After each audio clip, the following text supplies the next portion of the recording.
Buenas tardes a todos. Bueno, veo que esto funciona bien, me alejo un poco. Ante todo quisiera agradecer la gentileza del profesor Ajayán por haber aceptado esta invitación a dar esta conferencia aquí en Madrid. Por supuesto, quisiera agradecer a la Fundación Ramón Areces todo el trabajo que ha realizado organizando también esta charla. Es un placer, como siempre. Manuel, muchísimas gracias por todo el trabajo, como siempre, muy bien hecho. Hoy tenemos una conferencia de una persona que destaca tanto por su calidad científica, como vamos a ver a continuación, que voy a dar algunos números, tampoco me quiero alargar en ese sentido, como por su calidad humana. Yo conocí en Colombia al profesor Ajayán porque nos invitaron a dar una conferencia. Yo no sabía quién era el otro ponente y cuando me enteré de quién era el otro ponente, la verdad es que uno siente cierta presión, ¿no?, cuando tiene al lado una persona con una calidad científica como es la de Ajayán, sobre todo cuando no se le conoce. Uno tiende a pensar que esta gente con estos currículum, pues a lo mejor puede ser gente un poco difícil y tal. En absoluto.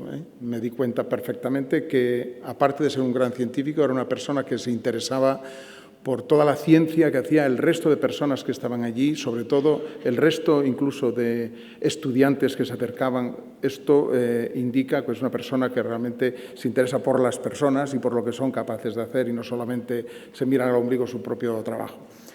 Él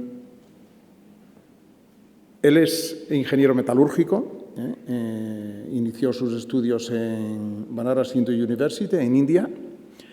Luego hizo una tesis doctoral ya en Northwestern, en Estados Unidos, ya sobre Material Science and Engineering. Luego, bueno, ha hecho muchísimas estancias largas a lo largo de su vida, pero solo por nombrar algunas, estuvo en Tsukuba, en Japón, trabajando con NEC Corporation, en Fundamental Research Laboratory, NEC Corporation. También estuvo en Orsay, en Francia, en el Laboratorio de Física de Sólidos de la Universidad de París-Sud. En la Max Planck, evidentemente, estuvo bastante tiempo en Stuttgart. En Francia ha estado en Estrasburgo, en la Universidad Louis Pasteur. Es un hombre que ha ido, yo diría, dejando casi grupos y dejando su conocimiento disperso por muchos lugares del mundo. Donde realmente inició su trabajo ya como profesor fue en el Rensselaer Polytechnic Institute, Material Science Engineering Department, ¿no?, en Troy, en New York, ¿no?, donde estuvo pues, bastantes años ya trabajando, primero como asistente asociado, lo típico, ¿no?, hasta que llegas a profesor y ya tienes responsabilidades.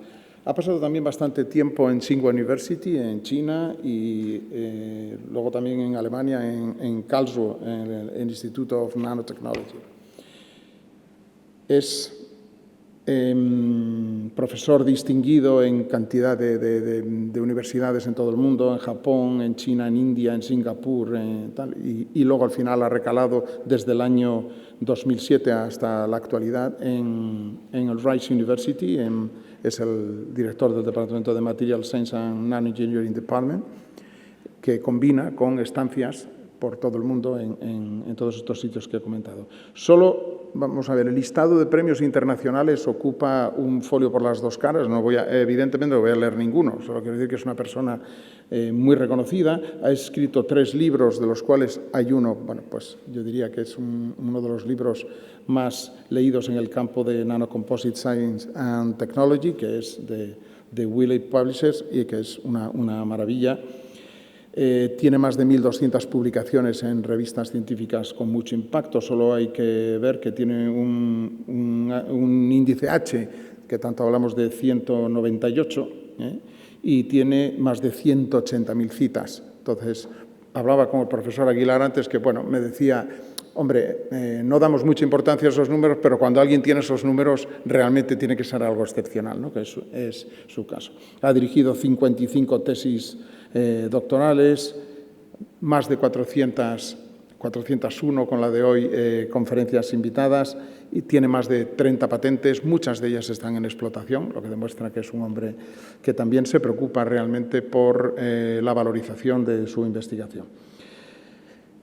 Yo no voy a decir nada más de él porque creo que va a quedar todo dicho con la exposición que va a hacer, que es una visión global sobre la nanoingeniería. La nanoingeniería pretende utilizar los nanomateriales, que son aquellos materiales que están compuestos por unidades lo suficientemente pequeñas como para que haya una serie de efectos cuánticos que hacen que tengan un comportamiento inesperado, pero ahora ya conocido, porque hay mucha gente que se dedica básicamente a estudiar la física que está detrás precisamente de la interacción entre superficies y volúmenes que hace que aparezcan esta serie de propiedades especiales en los materiales. Sé que hoy estoy hablando ante gente que no está en el mundo de la ciencia, por eso me permito explicarlo así. O sea, se consiguen propiedades inesperadas y la nanoingeniería lo que hace es utilizar precisamente esos materiales con propiedades especiales para hacer dispositivos que son los que generan tecnologías que, sin lugar a duda, están cambiando nuestras vidas, solo que no lo sabemos muchas veces lo que hay detrás. Profesora Hayam, please, the floor is yours. Thank you very much. I think you can see here. Back and I see. Okay. in any case. Yeah.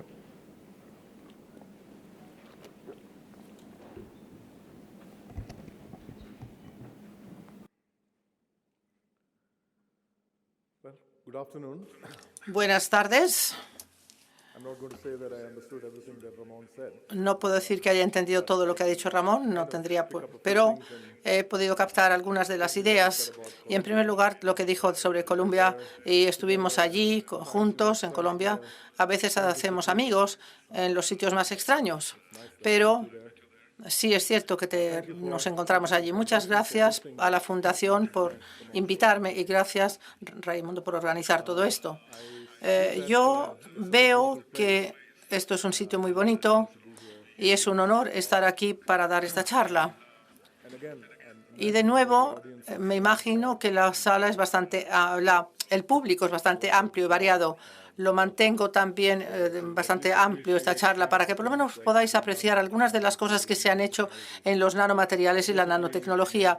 Básicamente he hecho mi carrera a partir de la nanotecnología desde comienzos de mi doctorado, de mi tesis hasta ahora. Solamente he trabajado con cosas muy, muy pequeñas y hablo de algunas de las cosas que hemos hecho a lo largo de los años. Particularmente algunas cosas específicas sobre los retos, los desafíos al que nos enfrentamos en ese campo y hacia dónde nos dirigimos también.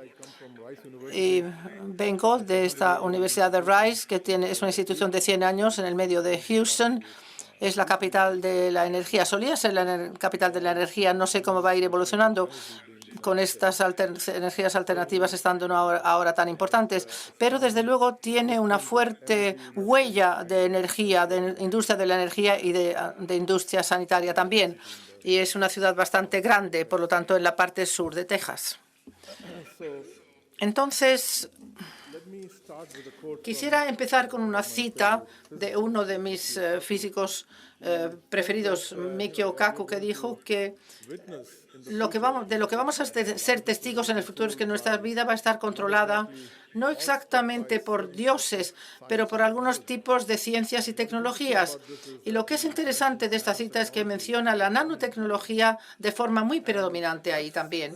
Y esto es en gran medida, es bastante cierto además, porque también se dice que aquellos que controlan los materiales controlan la tecnología. Muchas veces los materiales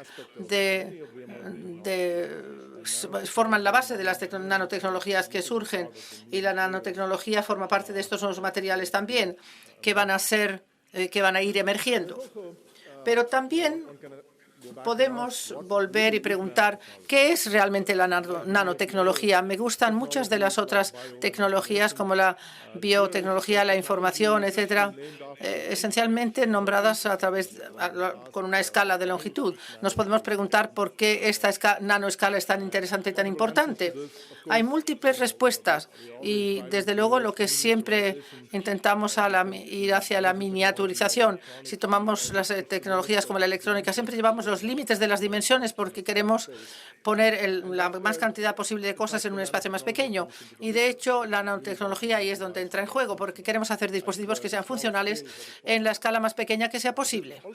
Pero también hay muchas otras razones por las que lo nano es interesante. Incluso los fundamentos de la vida, el ADN, también está en ese rango. Por lo tanto, tiene algo que ver con cómo las estructuras, las moléculas se han creado de una forma de abajo arriba, los sistemas biológicos, etcétera. Lo nano, desde luego, está en muchos de los rasgos de los ladrillos que son fundamentales para muchas cosas, la tecnología, pero también la vida.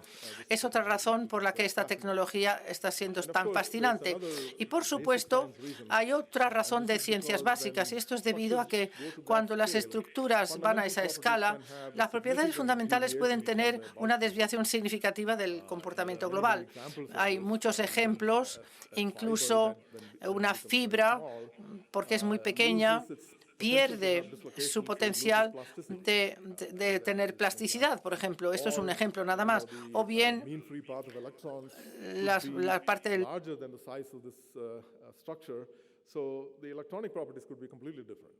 So there are many reasons why nanoscale is interesting and important. So on the one side, you're really trying to make things at that scale, and on the other side, you're really trying to understand what happens when you cross certain dimensions, and that, of course, is dependent on. Y por ello, eso dependerá de qué propiedad estamos estudiando o buscando. Nano procede de la palabra griega nano, el prefijo nano. Es de menos 9 metros, por lo tanto es realmente una escala muy pequeña. Por lo tanto, tenemos los retos intentando manipular estas estructuras y esto será la esencia de mi charla, dar múltiples ejemplos de todo esto.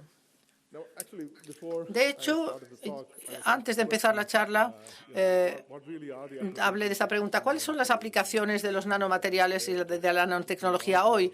Porque ha estado con nosotros durante 20 años, realmente no hemos visto las cosas que se prometían. Alguien dijo que todo este campo sufre de exceso de imaginación, pero esto es lo que ocurre en las mentes académicas y en los entornos académicos y entre los académicos. Tenemos una tendencia a pensar amplio y ancho y muchas veces las promesas que hacemos pues están desconectadas con los requisitos reales para la industria.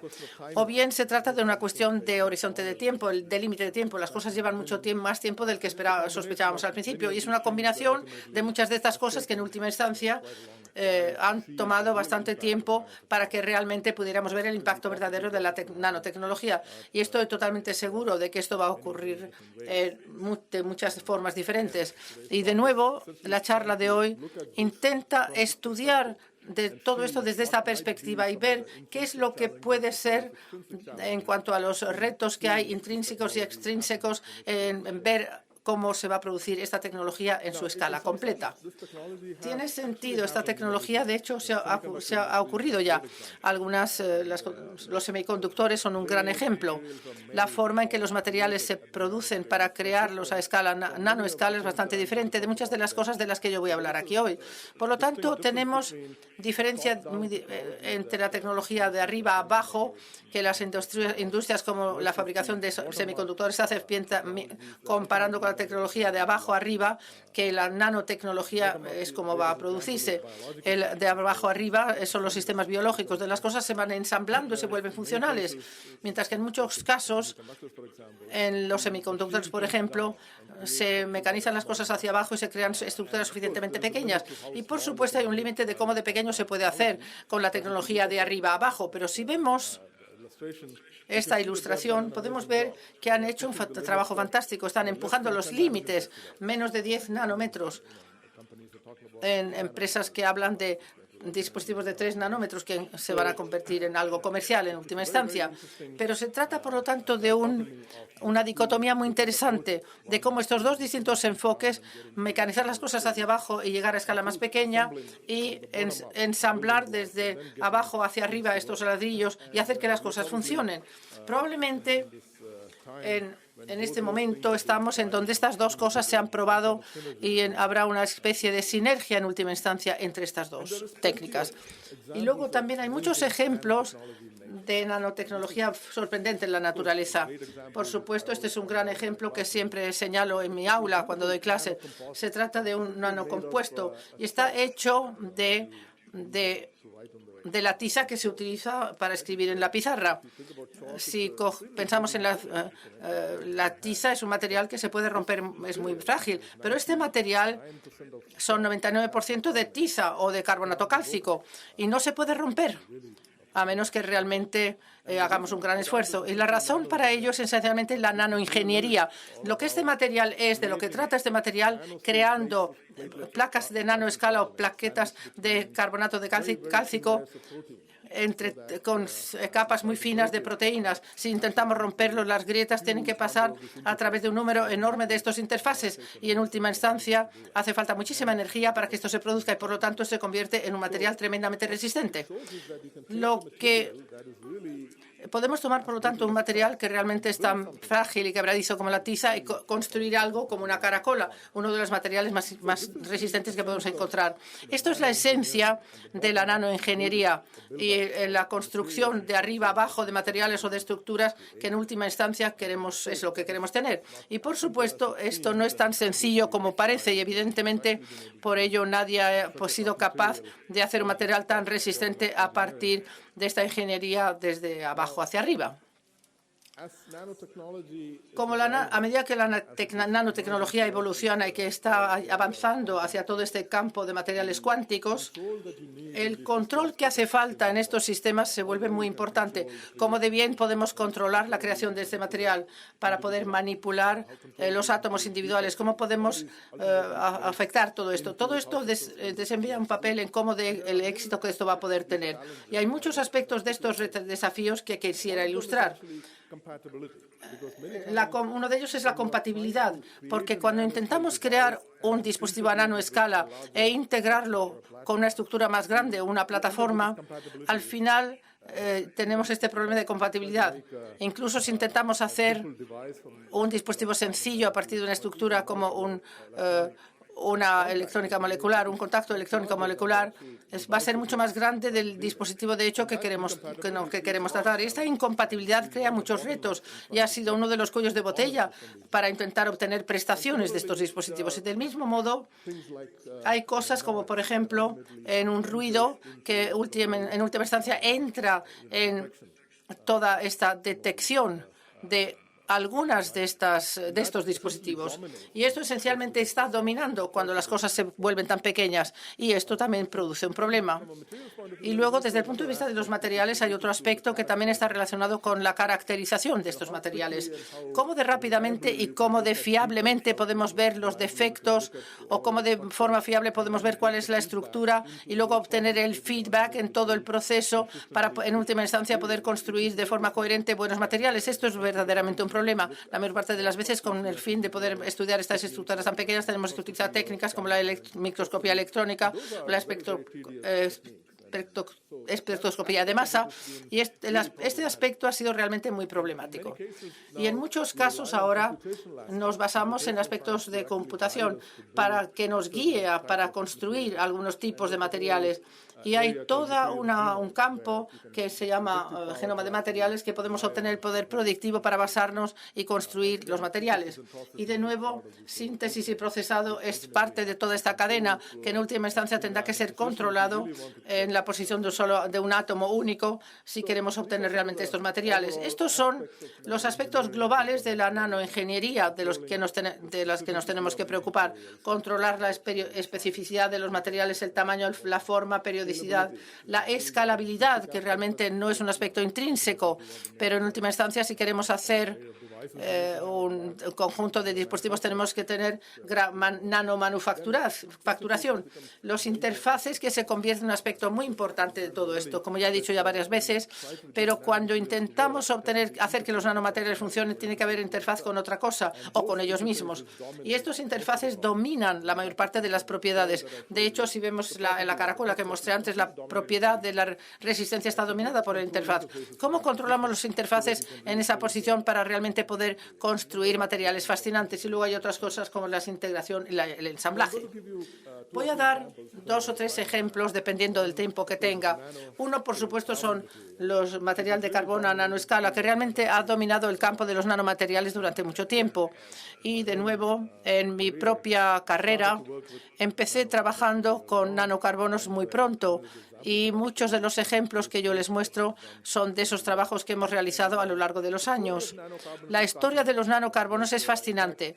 De hecho, se empezó en la Universidad de Rice, debido a que había un visitor de Inglaterra que llegó a Rice para trabajar con el profesor Richard Smalley y Robert Kerr. Su nombre era Harry Cottle y probablemente algunos ya le conocen o saben lo que ocurrió con esa colaboración. Eventualmente descubrieron la molécula fullerina o la C60. Los carbonos sólidos hasta ese momento se consideraban como grafeno o carbono. Y a lo mejor había otros que también eran útiles. Pero por vez primera, cuando estaban estudiando específicamente carbonos a escala molecular utilizando espectrometría, además vieron que había este gran pico de átomos de 60 carbonos, de carbono 60.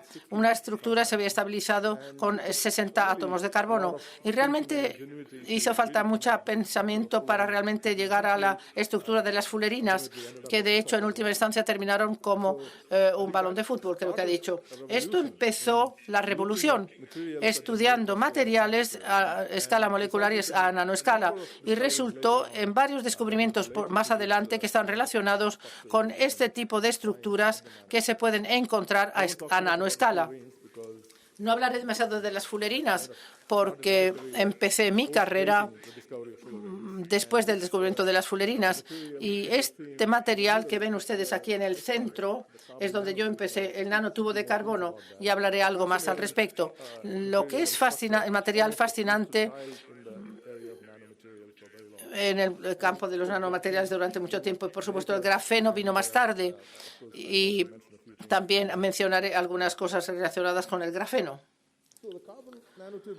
Los nanotubos de carbono es una historia perfecta. Se encontró por casualidad en un material que estaba derivado del arco de descarga de carbono, y viendo en el microscopio un rango de estructuras que eran parte de lo que salió de este arco eléctrico, y descubrió estas moléculas bellas o estas fibras que estaban presentes en el traje que lo rodeaba. Y pueden ver aquí que las dimensiones son tan pequeñas. Si vemos el cilindro, el tubo que vemos aquí, dentro del tubo son 2 nanómetros y podemos ir hasta 1 nanómetro. Y luego tenemos este bello cilindro que va de micras y micras y micras y a veces milímetros. Imaginen una estructura como esta, un diámetro tan pequeño, muy grande, de longitud, y una estructura tan bellamente y tan perfecta de esta rejilla o de este alambrado en panal de abejas de grafeno. Y esto ha sido conocido desde hace mucho tiempo. El carbono es muy especial porque se hibridiza en sp2 y sp3. Uno forma la estructura en capas, que le llamamos sp2, con estas rejillas en panal de abejas. Y para pensar en este tubo es coger una capa de este grafeno y doblarlo en este cilindro. Fantástico, perfecto. De hecho, se puede ver esto en esta ilustración. En panal de abeja que está realizado formando un cilindro perfecto. Si imaginan este tipo de estructura a escala de nanómetros en el centro, podemos hacer muchas cosas. Hicimos cosas como rellenando estas estructuras con materiales como metales, se pueden hacer nanocompuestos. Hay muchas cosas que se pueden hacer.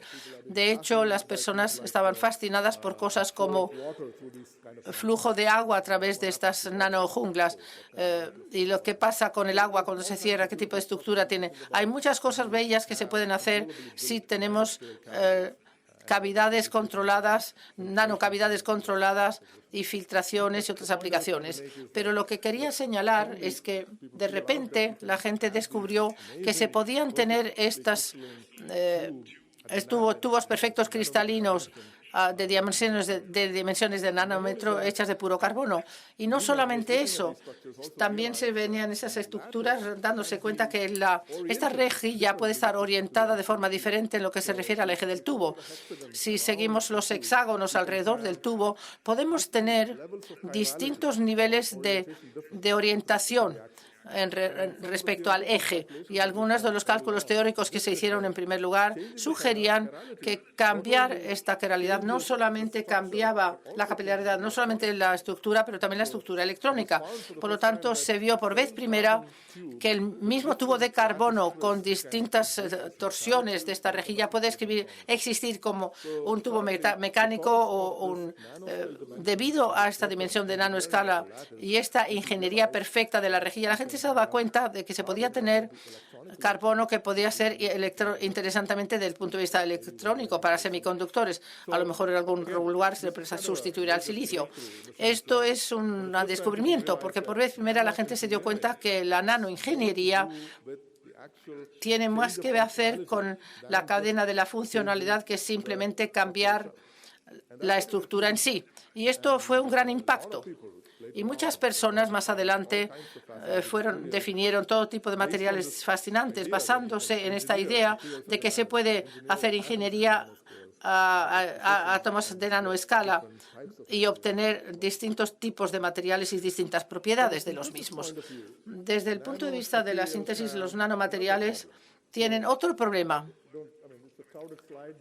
Es una diapositiva muy llena. Lo que intento mostrar aquí es que si hago nanotubos, hay muchas formas de hacer nanomateriales, pero esencialmente si hacemos nanotubos que se parezcan a la distribución de los tamaños de partículas, que sea un nanotubo o una nanopartícula, vemos una amplia distribución y es muy difícil controlar exactamente las dimensiones ni también lo que antes he mencionado.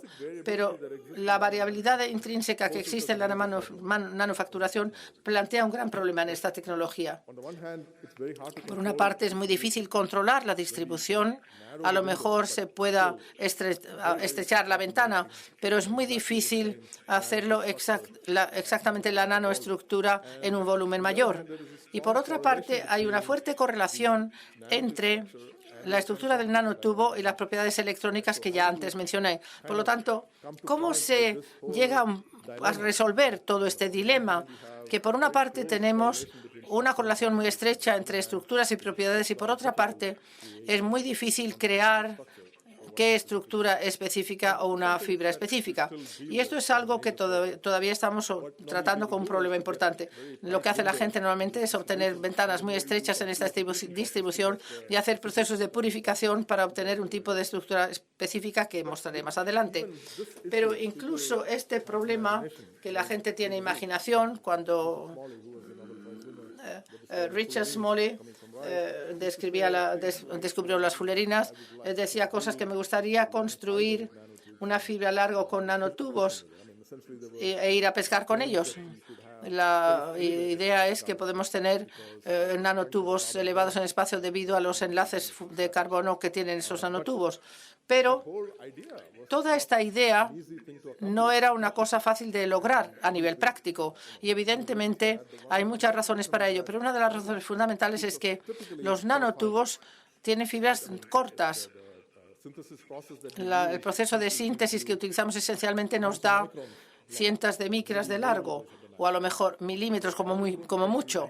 ¿Cómo vamos a poder tomar estos tubos de milímetro de largo, aunque intrínsecamente sean perfectos y muy fuertes, para construir unas fibras a macroescala mucho más grandes? Esto, de nuevo, es un santo grial que hay en este negocio y nos ha llevado mucho tiempo poder enrollar continuamente estas fibras, nanofibras.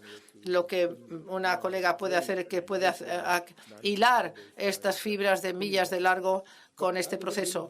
Pero esto no nos da realmente el tipo de resistencia que necesitamos para hacerlo, porque esencialmente es un patchwork de nanotubos. Los nanotubos individuales siguen siendo muy pequeños, todos se pegan por fuerzas aleatorias y hay trucos para mejorar estas propiedades, pero a fin de cuentas, aún así no se puede llegar a la resistencia definitiva que tiene un solo nanotubo en una fibra microscópica. Por lo tanto, esto es otro problema importante. Este tema de interfaz entra en juego y la pregunta es cómo realmente se puede trasladar las propiedades fantásticas de estos ladrillos, por así decirlo, en objetos de macroescala como fibras o capas o todo tipo de estructuras de materiales. Si vemos el aumento en las propiedades de este tipo de fibras a lo largo de los años, es como 20% al año durante los últimos años, y aún así realmente no se equiparan con las mejores fibras de carbono que podemos hacer por el proceso de extrusión. Podemos ver, por lo tanto, que el dilema o toda la desconexión intentando extraer las propiedades de un nanotubo individual hacia una fibra mucho más grande. El interfaz es donde entra el interfaz en juego. Hay otros problemas también que el proceso de fabricación en sí o los requisitos que hay para algunas de estas aplicaciones. Durante las primeras fases de los nanotubos se habló mucho de sustituir alambres metálicos como el cobre en las plataformas electrónicas, como la Interconnect, que de hecho impulsa mucha de esta tecnología en la electrónica. Y el cobre y otros metales tienen problemas graves cuando hay que pasar la corriente, porque tienen problemas como la electromigración y esos alambres de metal se oxidan, se desmoronan, muchos problemas. Se vio antes que el material de nanotubos, que está hecho sobre todo de carbono, puede entrar ahí en juego. En este sentido, era un buen material. Y el nanotubo de un solo rollo es una perfecta estructura.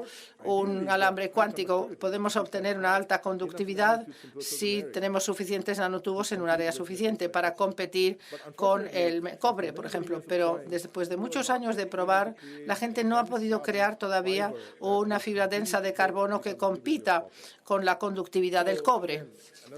De nuevo, por lo tanto, otra idea interesante que me vino a la mente debido a las propiedades intrínsecas del nanotubo que se han trasladado en aplicaciones prácticas. Pero hay mucho trabajo en curso hoy todavía para hacer fibras que no tengan tantos requisitos tan estrictos. Aunque la conductividad de este tipo de fibras de nanotubo es inferior a la del cobre, la conductividad específica sigue siendo más baja porque se trata de material de peso muy ligero. Si dividimos la conductividad eléctrica por la densidad, entonces el material de carbono seguiría ganando. Hay aplicaciones fascinantes donde los metales no se pueden utilizar, donde este tipo de fibras aún así pueden entrar en juego. Otro campo era que la gente iba a pensar a lo largo del tiempo que se podían cultivar estos nanotubos como tapices o estructuras alineadas, que son fascinantes, debido a que el carbono de grafeno es flexible en compresión.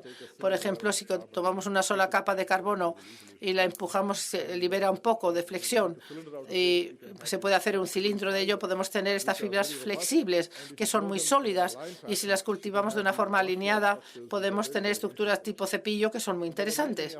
Y hay muchas aplicaciones que se han considerado para este tipo de estructuras, que son distintos patrones, arrays de nanotubos. Esto es una aplicación que lleva a la conductividad, porque ya que el carbono es bastante conductivo, podemos tener este tipo de diseño que va a permitir que extraigamos el calor del chip, que la gestión térmica es un problema importante en las estructuras electrónicas de hoy en día. O se puede pensar en tener contactos entre las partes móviles. Es otra aplicación, especialmente a temperaturas más elevadas. El contacto típico metálico que la gente tiene, que se ha oxidado y que tiene un gran problema. El carbono, de nuevo, surge y aparece que sigue siendo una propuesta muy interesante.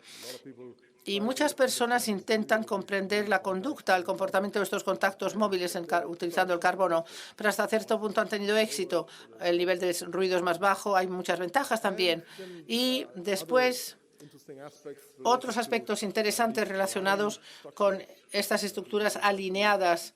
Aquí tenemos algunas de las cosas que hemos hecho nosotros hace una década ya, mostrando que estos arrays alineados de nanotubos pueden absorber mucha luz y hacer que sea uno de los materiales más oscuros del mundo. De hecho, en ese momento estuvimos en el libro Guinness de Récords produciendo el material más oscuro. Y de nuevo, la física en sí es fascinante sobre cómo se puede crear cada vez más material más oscuro por la absorción de la luz en la forma correcta. La otra posibilidad es alinear en la dirección del plano.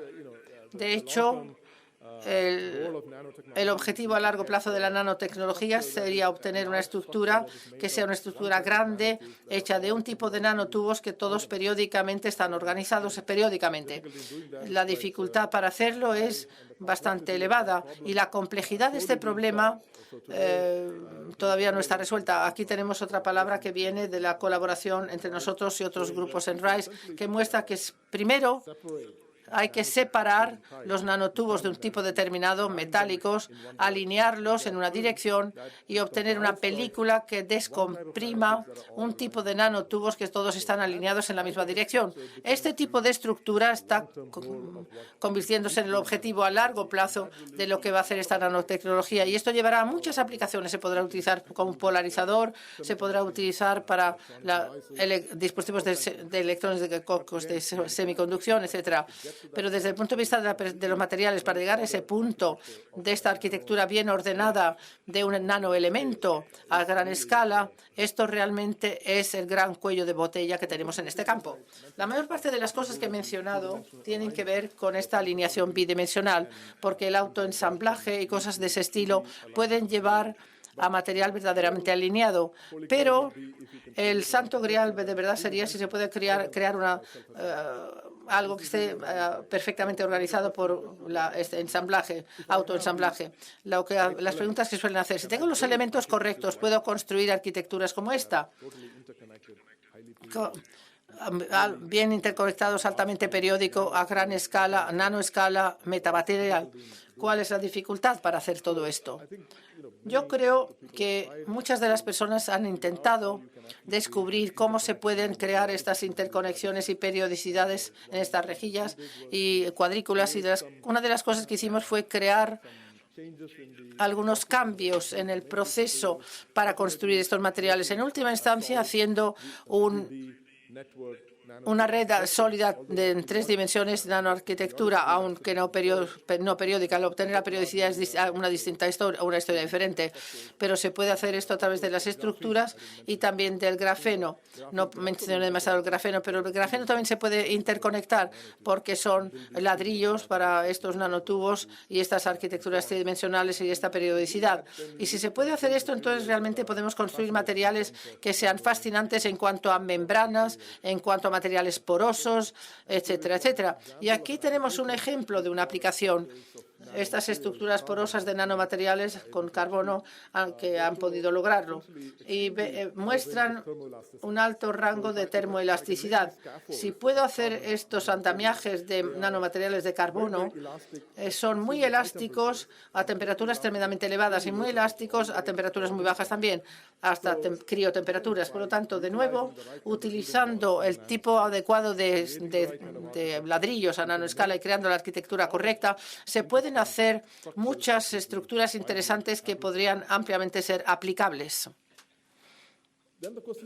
Después, la pregunta es cómo de complejas pueden ser estas arquitecturas y cómo se puede hacer con estos materiales. En el caso de carbono, ha habido muchas predicciones teóricas que dicen que si se puede crear la curvatura correcta, tanto positiva como negativa, y este tipo de panal de abeja, realmente se puede cambiar la conducta del carbono. Incluso predicciones de que el carbono puro se puede hacer magnético, teniendo el tipo correcto de curvatura y geometrías en estos materiales a nanoescala. Por supuesto, es muy difícil, como seguramente todos se pueden imaginar, el hacer eso a esa escala. Lo que podemos hacer es hacerlo a escala diferente. Muchas de estas arquitecturas complejas las llamamos Schwarzschild porque son estas arquitecturas mínimamente curvadas, las predijo un científico alemán hace tiempo. Y este tipo de materiales pueden ser impresión en 3D. Y la impresión en 3D llega de otra forma. Es un abordaje de abajo a arriba de construir las cosas. Es muy diferente de la mayor parte de las estructuras que hacemos uniendo de arriba abajo. La gente puede imprimir toda una cosa con la impresión en 3D. Lo que la gente no puede hacer es imprimir a nanoescala, porque las técnicas y las cosas que se pueden desarrollar no nos permitan hacer esto a nanoescala. Pero si pudiese hacer impresión a nanoescala de algunos de estos materiales, como las nanoestructuras, entonces podríamos acceder a estas propiedades de las que he hablado. Realmente, cómo se construye la siguiente generación de carbonos creando esta complejidad, haciendo la impresión de otras técnicas. De hecho, para escalas específicas, para materiales específicos, se puede imprimir a nanoescala.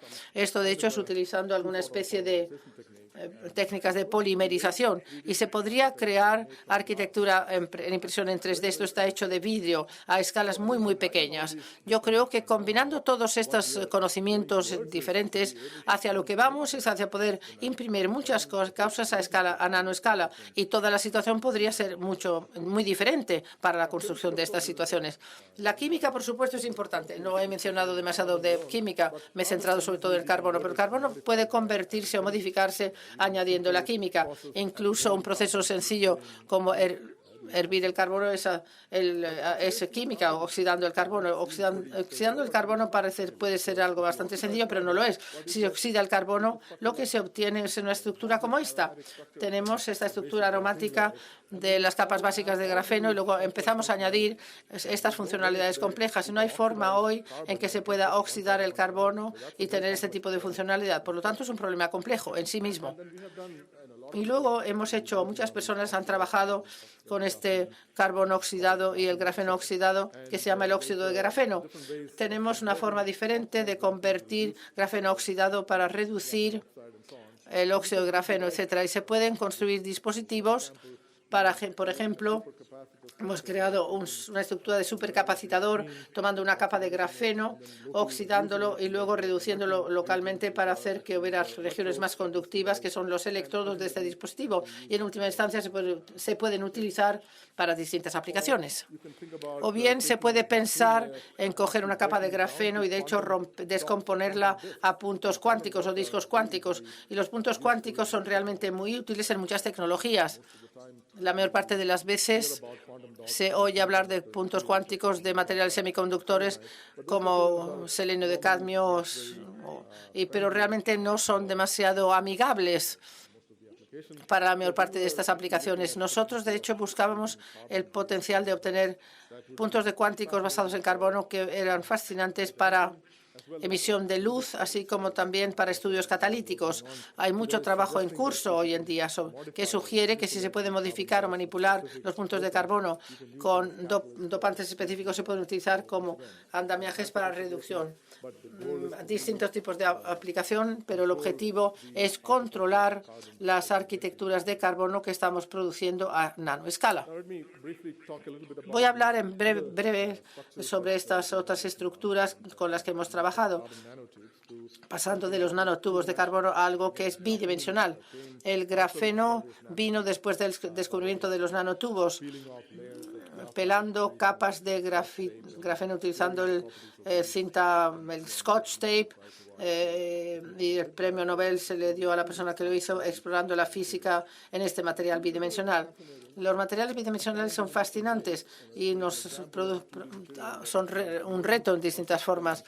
Esto se ha cultivado ahí sobre otro substrato y podemos ver que la estructura ya tiene muchos defectos extrínsecos que van apareciendo si lo transfiero de un sustrato a otro substrato. En un material que es tan fino como un solo átomo y bastante grande en tamaño lateral, intentamos colocarlo sobre el substrato, pues esto para cualquiera sería un tremendo problema. Y esto lo vemos aquí. Debido a que esta estructura y las propiedades están tan fuertemente correlacionadas, vemos los efectos en los materiales de los que estamos tratando. Y estos materiales, de hecho, de grafeno, basándose en arquitecturas en capas, van de todo de semiconductores a metálicos aislantes.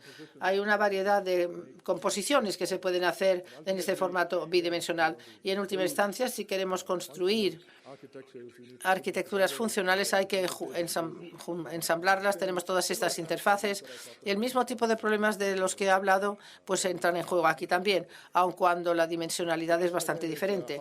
La pregunta de nuevo es cómo se puede controlar hacer estos materiales. Hay muchas formas de hacerlo. Pensen en el grafito como una estructura en capas y cómo realmente se extrae estas tarjetas o capas por separado para ir pelándolas una a una. Y esto se puede hacer físicamente pelando capa a capa o se puede pelar todo utilizando alguna especie de solución de exfoliación. Y muchas personas ahora han empezado a estudiar la exfoliación para hacer materiales bidimensionales en volumen, más volumen de este material. Una de las estructuras que hemos creado, el material en volumen, exfoliando, hemos encontrado que hay un coeficiente de fricción muy bajo. Este material, si se divide a lo largo de estas direcciones, en el material a granel, por así decirlo, es tremendamente suave, liso, lo cual quiere decir que pueden ser muy deslizantes, muy resbaladizos o un coeficiente de fricción muy bajo. Este es uno de los aspectos de esta naturaleza bidimensional. También se pueden cultivar de forma escalable en áreas bastante importantes, grandes, o con procesos de deposición de vapor. Y muchos trabajos en la literatura muestran que se pueden hacer áreas muy grandes de material bidimensional. Otra forma de hacerlo sería tomar material 3D y convertirlo en 2D. Tomar un sistema no en capas, convertirlo en sistema en capas y luego quitar capa por capa. Hay muchas formas que existen ya en la literatura de hoy que nos permiten hacer estos materiales que son de grosor de una sola unidad, que llegan al final de lo fino que se pueda obtener, llegando de grosor que se pueda obtener, llegando a la frontera de lo que se puede obtener. Pero muchos de estos problemas que he mencionado sobre pasando del nivel de ladrillo a nivel de aplicación, es importante, hay que darse cuenta de que existen. Muchas veces la gente que estudia estos materiales desde la perspectiva de la industria tienen requisitos diferentes. Por ejemplo, si el grafeno tuviera que estar integrado en la industria de semiconductores, tendría que ser mucho más compatible. El proceso, las distintas densidades, la movilidad, todas estas cosas habría que hay una brecha que existe del laboratorio a la fábrica. Esto es algo que solamente la industria y la gente de la parte económica están empezando a discutir. Lo que sería interesante es ver cómo muchas de estas técnicas pueden ser integradas. Muchos de estos abordajes que tenemos en laboratorio se pueden escalar hacia arriba.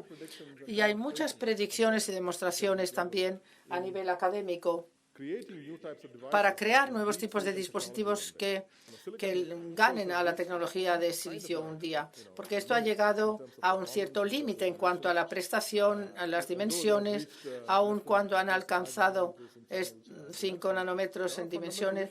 Hay problemas fundamentales a los que se enfrenta la tecnología del silicio, la electroestática, la potencia que hay que contraponer y quitar. Hay distintos esquemas, distintas arquitecturas de dispositivos, por ejemplo, basándonos en el tunelado, en las cosas que han propuesto, y estos materiales en 2 dimensiones que podemos crear hoy encajan perfectamente bien con este tipo de demandas y requisitos que hay sobre estos nuevos dispositivos. La cuestión de si pueden ser integrados en el sistema, en la plataforma que tenemos hoy, eso es otro asunto. Esto dependerá del procesado y dependerá de otras cosas que necesita la industria. Pero hablando en términos fundamentales, las personas han demostrado que estos nuevos tipos de dispositivos pueden ganar al silicio en muchas formas y llegar a dimensiones aún menores. Pero hay muchas cosas, si tenemos que integrar estos materiales en aplicaciones, hay que pensar en más cosas. Por ejemplo, los defectos en estos materiales, cómo se pueden categorizar esos defectos, cómo podemos comprender los defectos. Evidentemente, los defectos son importantes y esto lo hemos visto una y otra vez en la tecnología de silicio y de nitruro de galio. La forma en que se resuelve el problema de los defectos, el material es viable.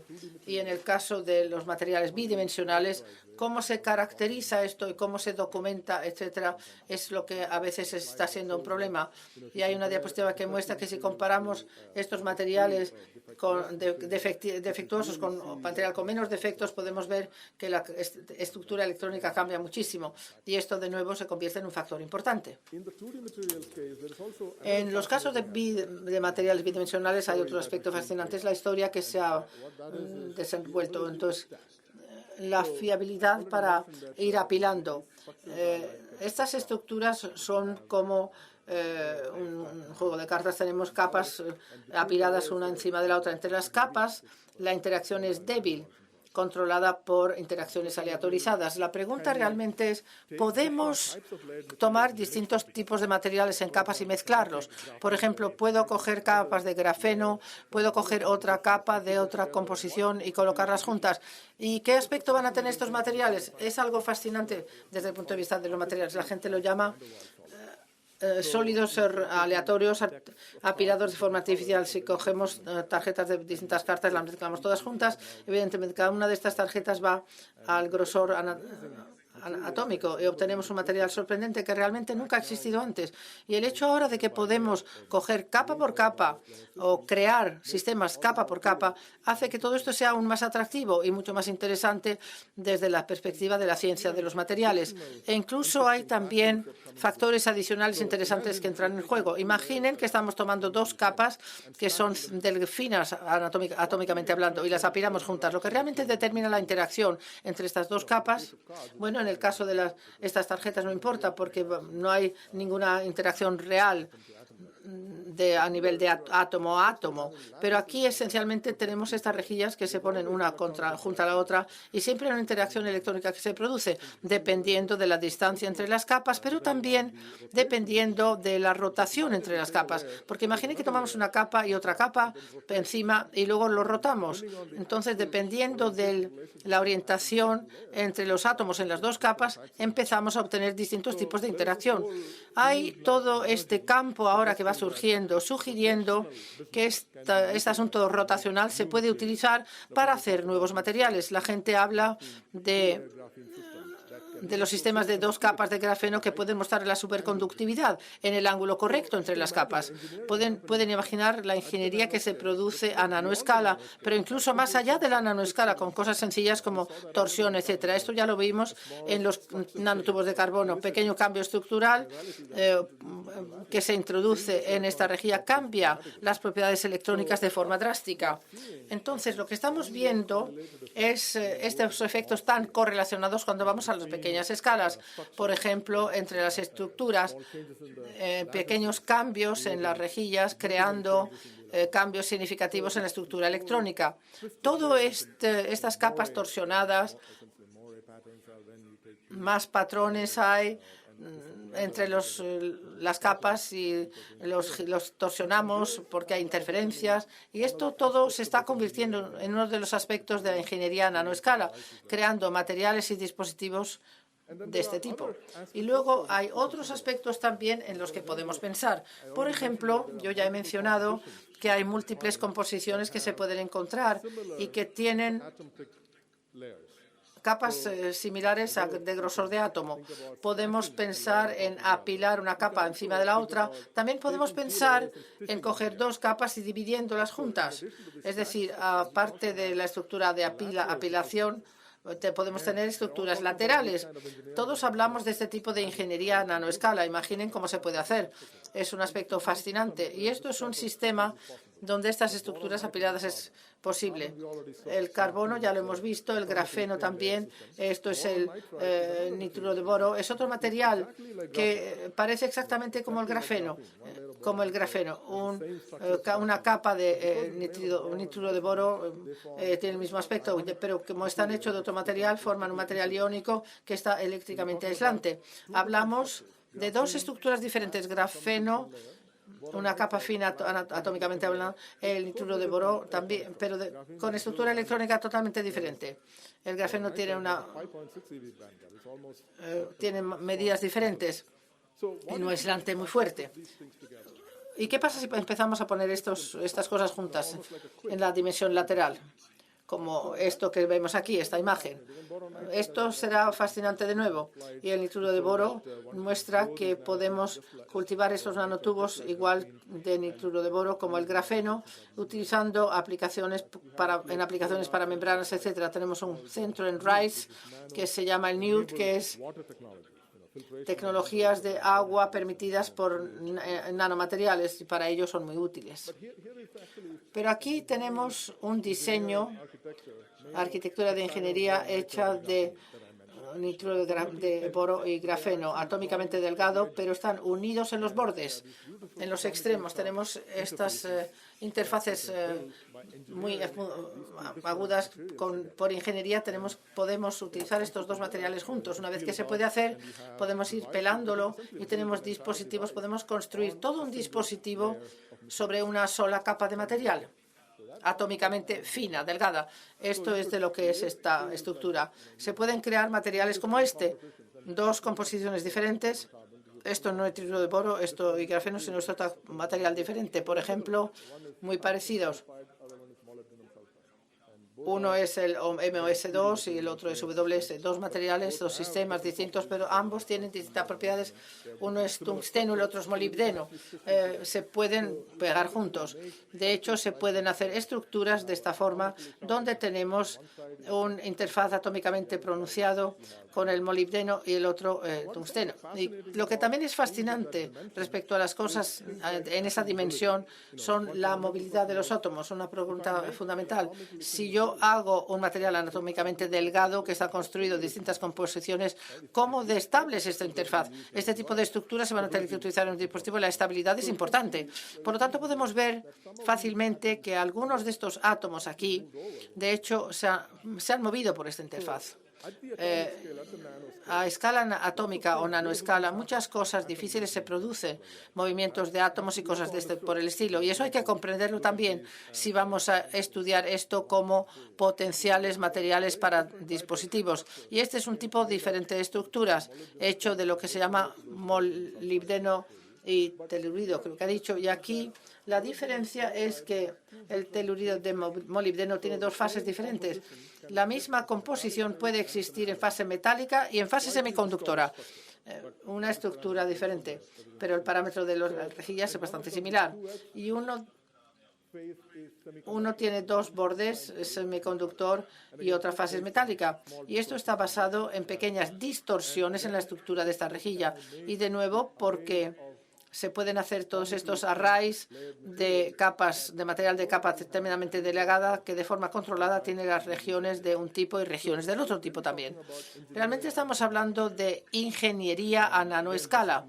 Y de nuevo, esto avanza cada vez más hacia esta tecnología cuántica, donde se puede tener control de los átomos individuales y cómo realmente se manipulan los defectos únicos, etcétera.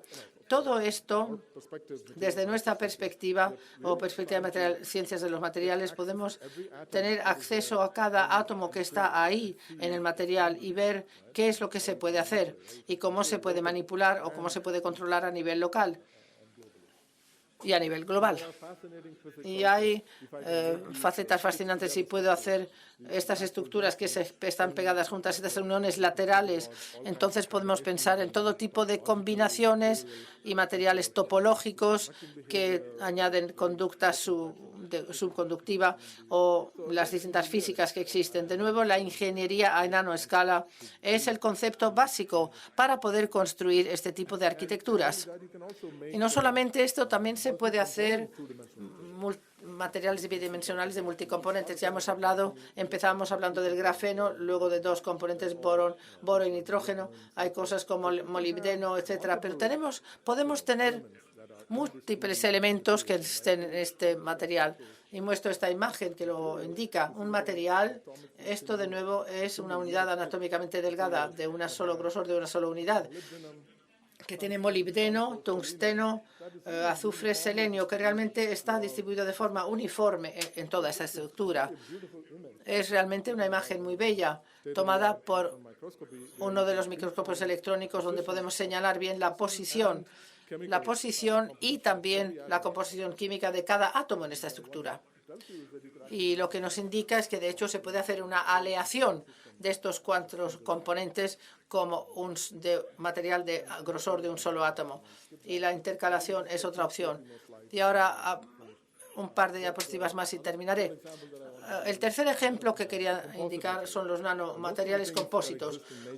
La mayor parte de las cosas que existen en la naturaleza son compuestos. Ya han visto un bello ejemplo, la caracola, y muchas otras cosas, porque la naturaleza tiene acceso limitado a los elementos, o nuestro organismo tiene acceso limitado a los elementos, solo puede tenerlos a través de la cadena alimentaria. Está jugando con lo que existe ahí disponible para hacer todas estas arquitecturas compuestas. Los compuestos se utilizan mucho en la industria en un periodo muy corto de tiempo. Los compuestos de fibra de carbono van a sustituir muchas de las otras aleaciones metálicas existentes. Van a cambiar esta industria, y también la industria del automóvil cambiará también si el coste se reduce en los próximos años. Y esto es un ejemplo interesante de un nanotubo, un compuesto de cerámica que se utiliza en las baterías. Uno de los usos importantes para el grafeno y nanotubos es para las baterías, porque añadiendo una pequeña cantidad se pueden obtener una gran conductividad. Muchos de estos materiales electrónicos que utiliza la gente no son conductivos, necesitan añadir carbono para que sea conductivo. ¿Cómo se hace? Se puede colocar carbono normal, se puede poner 25% de carbono, o bien se puede añadir 3% de nanocarbono. Hay algunas ventajas en estos materiales a nanoescala, y es muy útil, pero si realmente queremos pasar al siguiente nivel de complejidad y de ingeniería, hay que pensar en hacer ingeniería de la interfaz. Y es bastante complicado ese aspecto. Y, por supuesto, también puede comprometer las propiedades de la nanoestructura intrínseca que estamos colocando. En cuanto a la aplicación, y quería señalar esto es algo que se vio en la aplicación de grafenos, que viene de Manchester. Tiene un zapato que está hecho de grafeno y una matriz, una rejilla específica, y tiene un rendimiento mejor, evidentemente, por supuesto, y el coste tampoco será pequeño, pero el material compuesto es ahí donde añadimos dos materiales juntos para obtener un mejor rendimiento, una mejor prestación. Y se ha hecho mucho trabajo sobre este tipo de estructuras compuestas, y podemos ver que hay algunas ventajas también para comprender y hacer la ingeniería de la interfaz. Por una parte, se puede crear una interfaz fuerte para hacer un material resistente. Por otra parte, se puede dar una interfaz más débil que nos dará más amortiguación de la vibración. Es un elemento básico en algunos elementos. Se puede jugar con esta ingeniería de interfaz para obtener esto mejor. Las estructuras como el grafeno tienen propiedades fascinantes, incluyendo la fatiga, etcétera. Esos materiales pueden ser buenos actores o protagonistas en este campo del compuesto o composite. Y el objetivo del que quería hablar en el campo de lo compuesto es, hacemos este compuesto con polímeros y nanotubos. Y lo que descubrimos es que cuando dinámicamente cargamos la estructura, aumenta en resistencia. Realmente no se produce con frecuencia el que se tenga un material que de hecho cambia las propiedades dinámicamente, pero en el orden creciente. Normalmente pensamos en materiales que con la carga van a reducir sus propiedades, pero aquí es una estructura que de hecho va cambiando su conducta y va aumentando la rigidez y la resistencia cuando lo cargamos. La razón es debido a que la interfaz está reconfigurando dinámicamente cuando lo estamos cargando. ¿Cómo se juega con este tipo de materiales? Al final, lo que intentamos construir a partir de los aspectos de materiales, ¿cómo puedo hacer materiales que se autorrígidos, se autolimpien, el concepto en la naturaleza que nos permita dejar que el material funcione, pero que haga la función él mismo? ¿Cómo puedo hacer un material que sea autorresistente? El hueso es un buen ejemplo. Con la carga, el hueso continuamente va aumentando su resistencia, se va rellenando, es más bien biológico. Pero se puede hacer un material sintético que de hecho pueda ser sometido a este tipo de conducta también. Es fascinante. Y de nuevo, el diseño compuesto es un importante aspecto. Y muchas personas lo han estado estudiando, cómo se puede utilizar nanomateriales y compuestos. El volumen de la interfaz puede ser muy elevado, porque al final del día, el área de superficie es lo que determina el área de superficie, y las nanoestructuras tienen una gran superficie. Si manipulamos la interfaz, podemos tener un alto impacto comparando con la microescala. El resumen de mi charla es que nosotros en el mundo académico jugamos con muchos de estos nanomateriales. La mayor parte de ello es por ensayo y error, pero en algunos casos, teniendo el buen diseño, guiados por trabajo competente, puede llevar a estructuras espectaculares. Algunas ya las he enseñado, pero muchas veces es el comprender también algunas cosas como las interfaces, cómo realmente la conducta a macroescala del material va a cambiar con la interfaz que tenemos, cómo se hace esa ingeniería.